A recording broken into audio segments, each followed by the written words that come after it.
Howdy, folks. It's Jake here. Smitty, legit Smitty, as you may know me.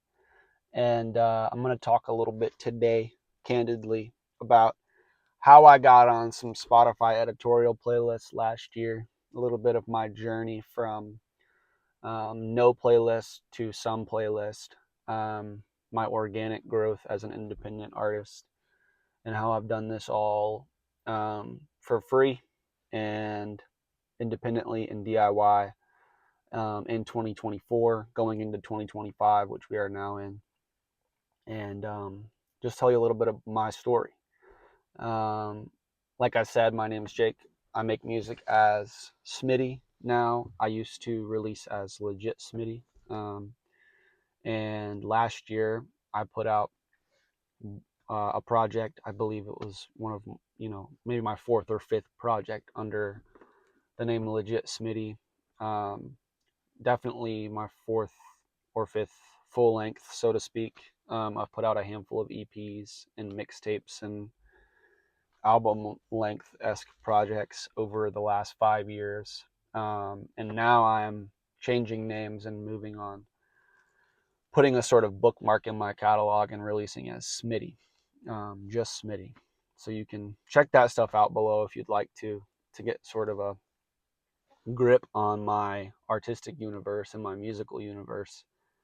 But to stay on track here, last year was my first year that I got um, as many Spotify editorial playlists as I've ever gotten. About 3 years ago, I think I got about two. I got on Fresh Finds Rock, and maybe Fresh Finds. And that was really awesome. That was an earlier project that was more of a, emo indie rock kind of thing.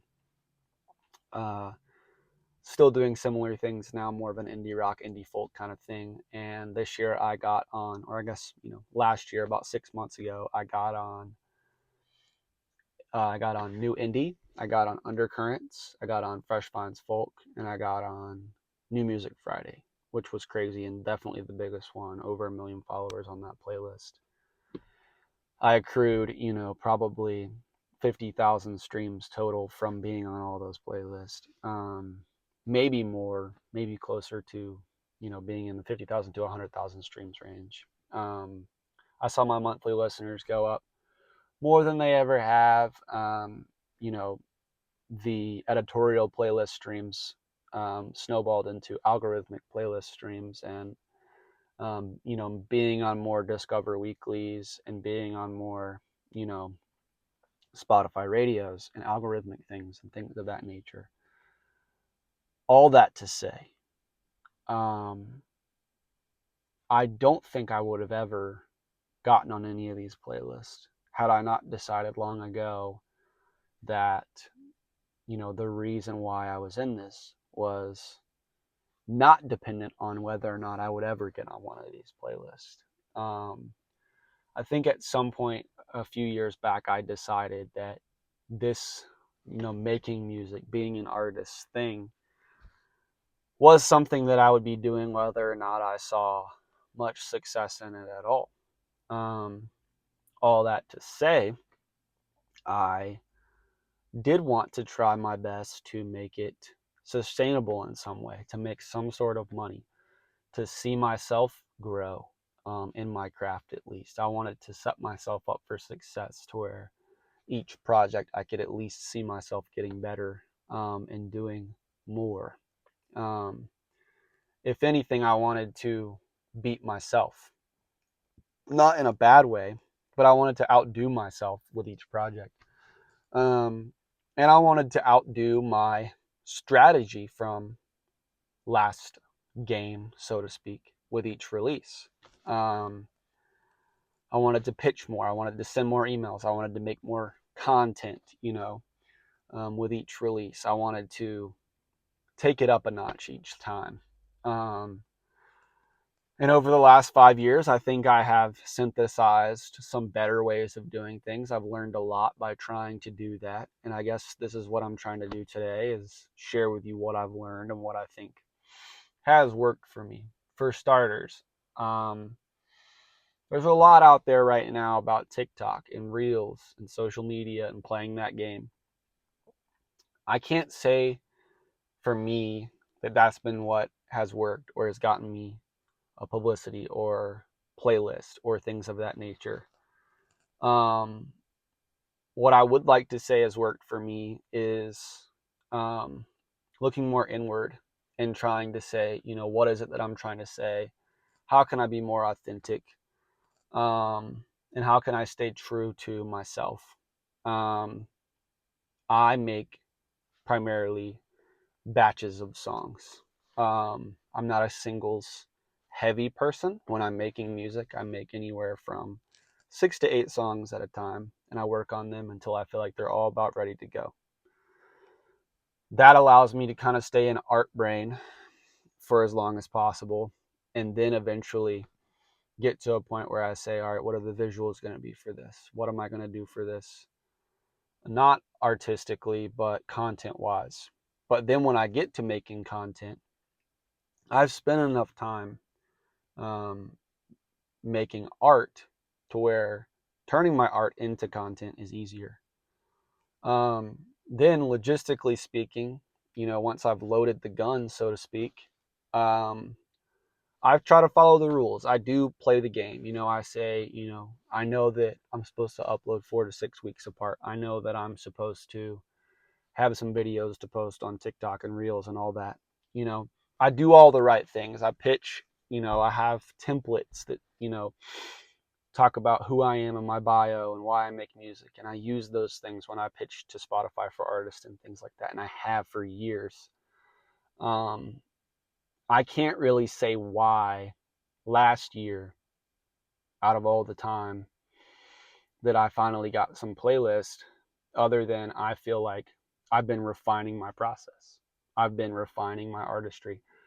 I've been, doing the hard work of figuring out what it is I'm trying to say and who it is I'm trying to be. And then when I do push out and I do go outward and I do say, all right, now I'm, you know, releasing this. Now I'm going to post about it. Now I'm going to XYZ.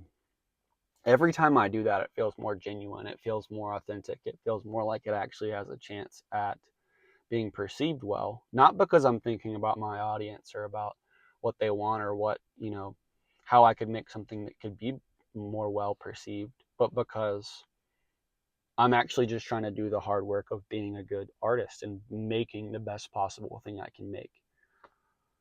At that point, everything else is icing. It gets a lot easier to talk about yourself and be proud of yourself if you actually are proud of yourself and what you're doing. How is that helpful for your Spotify playlisting? I don't know. I don't really know why I got put on the Spotify playlist. I actually don't have any connections. That's the fun thing about this video is there's not a person in charge at Spotify that I actually reached out with. I really don't think it was luck. I don't think it was chance. I don't think that, I think I did actually get placed by a real person on New Music Friday that maybe heard my song and actually thought it was good. After making music for a very long time, I think you do get lucky like that sometimes. I think there's a argument for playing the long game and just trying to be in it for the right reasons. There's probably 100 more things I could be doing to promote myself, but I think because I've tried to stay authentic and stay true and I've tried to stay the course, once in a while people recognize that and they give you a chance and they give you a platform. All that to say, I would say try to just stay true to what you do. Do what you do best better.